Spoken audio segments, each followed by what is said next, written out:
اور مچھر کی طرح بامسی کا خون چوسنے کے لیے تیار ہو جائے۔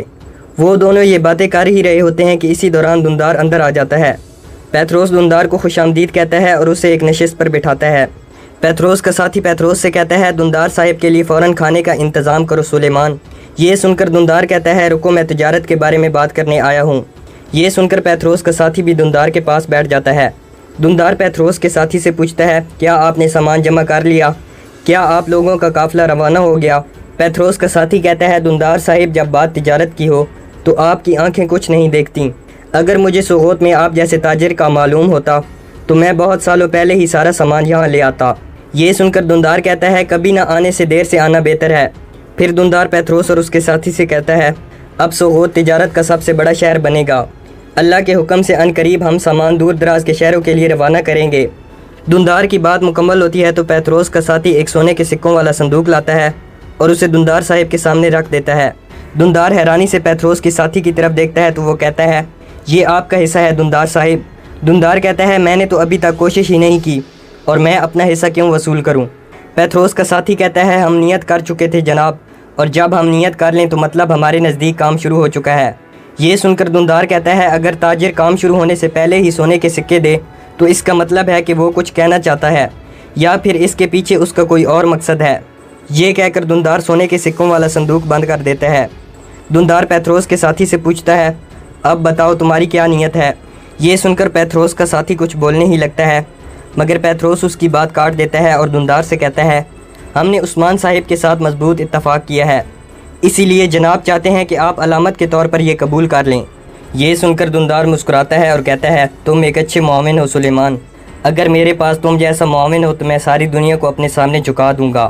پھر دھندار سونے کے سکوں والا صندوق اٹھا کر کھڑا ہو جاتا ہے اور کہتا ہے اب میں چلتا ہوں، قافلے روانہ ہو جائیں تو مجھے خبر دے دینا۔ یہ سب معمولات نپٹ جائیں تو پھر ہم بات کریں گے کہ دور دراز کے شہروں میں سامان کس طرح پہنچایا جائے۔ یہ کہہ کر دھندار وہاں سے چلا جاتا ہے۔ دھندار کے جانے کے بعد پیتروس کہتا ہے بیڑیوں نے بیڑوں کا لبادہ اوڑھ لیا ہے، اگر ہم تھوڑا اور حوصلہ دیں تو ہم دھندار میں چھپے بھیڑیوں کو نکال لیں گے۔ یہ سن کر پیتروس کا ساتھی ہنسنے لگتا ہے۔ دوسری طرف ساؤچی اور لینا اپنے خیمے میں بیٹھے ہوتے ہیں۔ لینا مسلسل دروازے کی طرف دیکھ رہی ہوتی ہے اور بہت پریشان نظر آتی ہے۔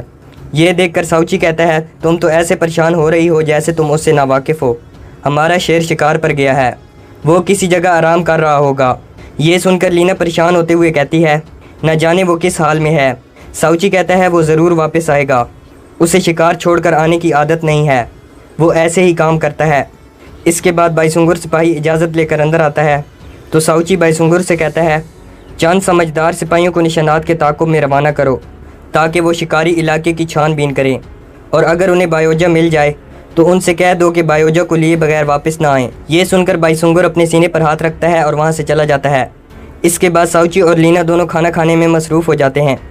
دوسری طرف ایناگول قلعے میں باورچی اور اس کی بیٹی قلعے داروں کو ایک کمرہ دکھاتے ہیں اور ان سے کہتے ہیں یہ آپ لوگوں کا کمرہ ہے، یہاں آپ آرام کر سکتے ہیں۔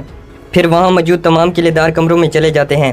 باورچی کی بیٹی درویش ذوالفقار کے پاس جاتی ہے اور اس سے کہتی ہے تمام قلعے دار اپنے کمروں میں جا چکے ہیں۔ یہ سن کر درویش ذوالفقار ایک طرف چلا جاتا ہے۔ دوسری طرف بایوجا بران اور اس کے ساتھیوں سے کہتا ہے میں سمجھا تھا کہ آپ لوگوں کی مہم کوئی کھیل ہے اور اس کی وجہ میری ناتجربہ کاری ہے، میں نے عثمان صاحب کی مہم کے ساتھ ساتھ آپ لوگوں کی جانوں کو بھی خطرے میں ڈال دیا ہے، ہو سکے تو مجھے معاف کر دیجیے گا۔ یہ سن کر دمرول کہتا ہے دیکھو یہ ابھی بھی بولے جا رہا ہے۔ بوران بایوجا کے پاس بیٹھتا ہے اور بایوجا کو حوصلہ دیتے ہوئے کہتا ہے دیکھو بایوجا تم ایک نوجوان اور بہادر انسان ہو، جب میں تمہاری آنکھوں میں دیکھتا ہوں تو مجھے عثمان صاحب جیسا جوش و جذبہ نظر آتا ہے، یہ اچھی بات ہے، لیکن عثمان صاحب جیسا بننے کے لیے تمہیں بہت سخت محنت کرنی ہوگی۔ یہ سن کر بایوجا کہتا ہے بوران آلپ آج کی رات میں نے آپ لوگوں سے بہت کچھ سیکھا ہے۔ اسی دوران درویش ذوالفقار اندر داخل ہوتا ہے اور بوران سے گلے ملتا ہے۔ بوران گینجی بے کو بتاتے ہوئے کہتا ہے یہ ہمارے شیخ کی امانت ہیں۔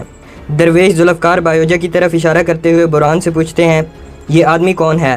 بوران کہتا ہے ساؤچی صاحب کا فرزند بایوجا، یہ یہاں سے گزر رہا تھا تو سوچا ہمارے احوال لیتا چلا جائے۔ پھر بوران درویش ذوالفقار سے پوچھتا ہے کیا قلعہ دار اپنے کمروں میں جا چکے ہیں؟ یہ سن کر درویش ذوالفقار انہیں ایک نقشہ دکھاتے ہوئے کہتے ہیں یہاں قلعہ داروں کے کمرے ہیں، اس گزرگاہ پر 4 پہرے دار موجود ہیں، آپ لوگ اپنا خیال رکھیے گا، میں آپ لوگوں کو اس جگہ کی حدود تک صحیح سالم چھوڑ آؤں گا۔ بوران بایوجا سے کہتا ہے یہاں سے ہلنا مت بایوجا، ہم تمہیں لینے واپس آئیں گے اور ہم لوگ قلعے سے ساتھ ہی مل کر باہر نکلیں گے۔ یہ سن کر بایوجا کہتا ہے جیسے آپ حکم کریں بوران اللہ آپ حضرات کی مدد فرمائے۔ اس کے بعد درویش ذوالفقار اور عثمان کے تینوں سپاہی کمرے سے باہر نکل جاتے ہیں۔ اس کے بعد بوران اور اس کے ساتھی پہرے داروں کے پاس پہنچتے ہیں۔ ایک پہرے دار ان سے پوچھتا ہے تم لوگ یہاں کیا کر رہے ہو؟ بوران کہتا ہے ہم قلعے داروں کو گیت سنانے آئے ہیں۔ یہ سن کر پہرے دار ہنسنے لگتا ہے اور کہتا ہے تو پھر تم لوگ ہمیں کیا سناؤ گے؟ بوران کہتا ہے ہم تم لوگوں کو موت کا خوبصورت گیت سنائیں گے۔ یہ کہہ کر بوران اور اس کے ساتھی پہرے داروں پر حملہ کر دیتے ہیں۔ ان کا کام تمام کرنے کے بعد بوران گینجی بے سے کہتا ہے ان کتوں کی لاشوں کو یہاں سے ہٹا دو گینجی بے، اور اس جگہ کی نگرانی کرو۔ یہ کہہ کر بوران اور دمرول علیحدہ علیحدہ قلعے داروں کے کمرے میں چلے جاتے ہیں۔ دمرول ایک قلعے دار کے کمرے میں جاتا ہے اور جیسے ہی اس پر حملہ کرنے لگتا ہے تو قلعے دار اٹھ کر دمرول کے وار کو روک لیتا ہے۔ اتنے میں پردوں کے پیچھے چھپے دو پہرہ دار سپاہی بھی باہر آ جاتے ہیں اور وہ دمرول پر حملہ کر کے دمرول کے بازو کو زخمی کر دیتے ہیں۔ دوسری طرف بوران ایک کمرے میں داخل ہوتا ہے تو کمرے کے دروازے کے پیچھے ایک سپاہی چھپ کر کھڑا تھا۔ سپاہی جیسے ہی آگے بڑھ کر بوران پر حملہ کرنے لگتا ہے تو بوران اسے پلٹ کر مار دیتا ہے۔ اسی دوران بستر پر سوئے ہوئے دو مزید سپاہی سامنے آتے ہیں اور وہ بوران پر حملہ کر کے بوران کے بازو کو بھی زخمی کر دیتے ہیں۔ بوران اپنے آپ کو سنبھالتے ہوئے کہتا ہے اچھا تو یہ آپ لوگوں کا جال تھا کتو۔ دوسری طرف دمرول بزنطینی سپاہیوں سے کہتا ہے اوئے خبیثو تم لوگوں نے خنجر پر کیا لگایا تھا؟ ایک بزنطینی سپاہی کہتا ہے تمہاری موت کی دوا۔ دمرول کہتا ہے ابھی میں تم لوگوں کو مزہ چکھاتا ہوں۔ یہ کہہ کر دمرول ان پر حملہ کرنے لگتا ہے تو مزید بزنطینی سپاہی وہاں آ جاتے ہیں تو وہ دمرول پر حملہ کر کے دمرول کو بے ہوش کر دیتے ہیں۔ دوسری طرف بوران جوان مردی کے ساتھ بزنطینی سپاہیوں کا مقابلہ کر رہا تھا۔ بوران کچھ بزنطینی سپاہیوں کو مارنے میں کامیاب ہو جاتا ہے مگر اتنے میں 3 مزید بزنطینی سپاہی سامنے آتے ہیں اور وہ بوران پر حملہ کر کے بوران کو بھی بے ہوش کر دیتے ہیں۔ دوسری طرف گینجی بے باہر کھڑا ہو کر بوران اور دمرول کا انتظار کر رہا تھا۔ اسی دوران نکولا وہاں آتا ہے اور گینجی بے سے کہتا ہے کیا تم لوگوں نے اس جگہ کو مرغیوں کا دڑبہ سمجھ رکھا ہے کہ جب چاہا آ گئے اور جب چاہا چلے گئے؟ گینجی بے کہتا ہے تم مرو گے بے غیرت انسان۔ یہ کہہ کر گینجی بے جیسے ہی نکولا پر حملہ کرنے لگتا ہے تو نکولا کے سپاہی وہاں آ جاتے ہیں۔ نکولا اپنے سپاہیوں سے کہتا ہے حملہ کرو مگر اسے قتل مت کرنا، یہ مجھے زندہ چاہیے۔ اس کے بعد بزنطینیوں کی ایک بڑی تعداد گینجی بے پر حملہ کر دیتی ہے۔